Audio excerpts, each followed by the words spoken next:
Hey guys, this is Kroger from Archery and Motorcycle Adventures, and today I'm going to teach you how to shoot a recurve bow.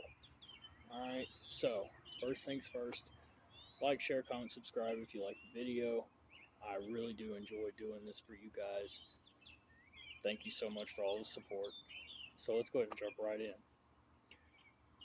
So, the first thing that you want to do is to understand that you are going to miss, okay? And I find that to be a very important part of this process, this learning process that you take, and a journey that you go down as you're exploring traditional archery. The thing is, when you accept that you're going to miss, eventually in your head, it makes it to where once you understand that, you're not putting these unrealistic standards of perfection on yourself. And it allows you to keep open that avenue of having fun, which is always the most important thing in everything that you do. Because if you're not having fun, then what's the point of doing it? You see what I mean? Alright, so I'll go ahead and walk you through the steps.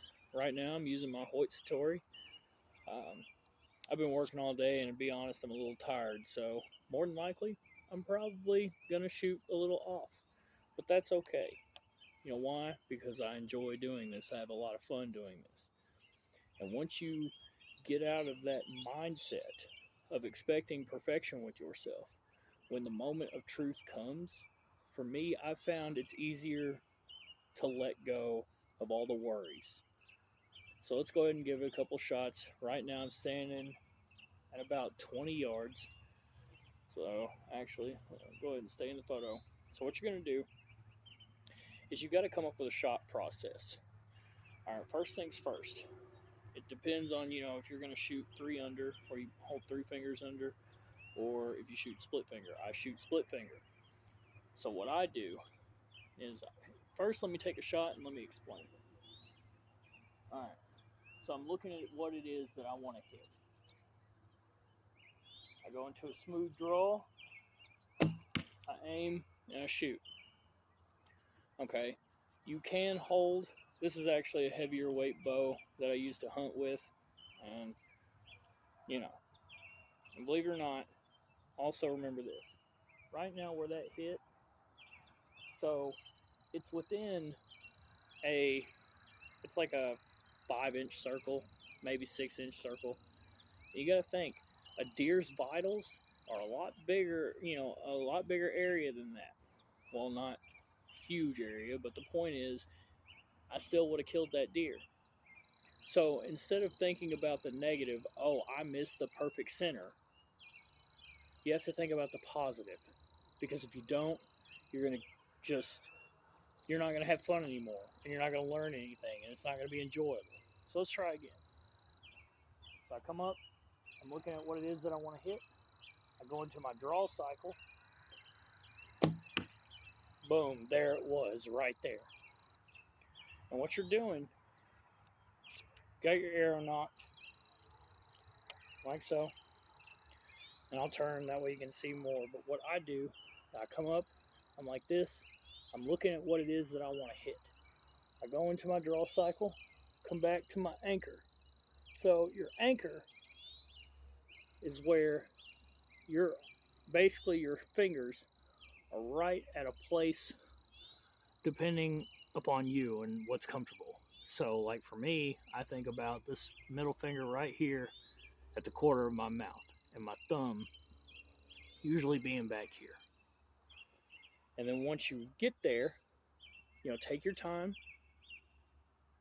aim. Some people like look down, up and down the arrow. There's split vision where you're looking at what it is that you want to look at, but you're conscious of the arrow tip. And then you have gap shooting where you're using the tip of your arrow kind of as an aiming point. Me, I do like a split vision kind of thing. Like I'm sitting there looking at what it is that I want to hit, but I'm, in my peripherals, I'm able to see the point of my arrow as kind of a guide of up and down, versus left and right. So let's go ahead and shoot this last one. Looking at what it is. draw face, let her go, and that was right there with that second one that I shot. Let's go take a look at it real quick. I'll go ahead and put this down, pick my phone up. Like I said, you got to have fun with this. If you don't have fun with it, then there's no point. You know what I mean? Like I said, in moments of truth, a lot of people, in fact, all of us, you'll feel that moment where your heart starts racing and everything. And it's very easy to blow that shot because you start to worry about, well, what if I miss? What if I do this? What if I do that? Instead of just flowing and becoming the arrow like Byron Ferguson said. All right, so let's go ahead and take a look at this real quick. All right, so this was my first one.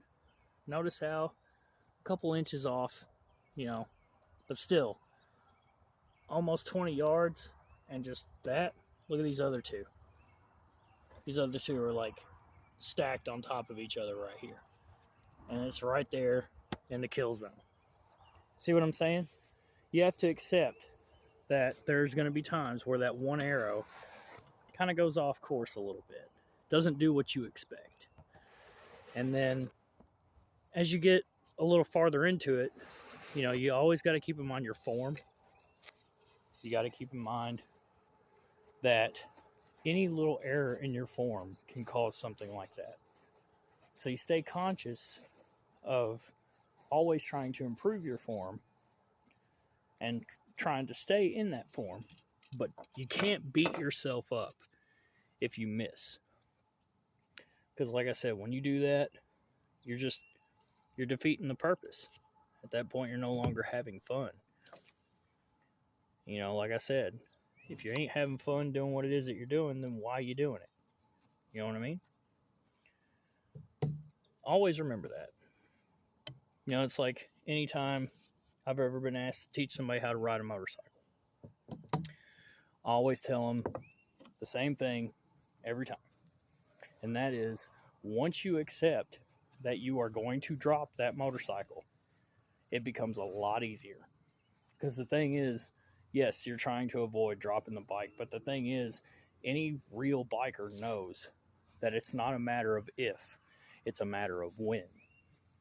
Never forget that. Never forget that. So like I said, I love you guys. Like, share, comment, subscribe, hit the bell notification if you like the message and the video. If you have any questions, feel free to drop it in the comment section or email me at any of my email addresses that I have provided in a bunch of my previous videos. I love you. Peace.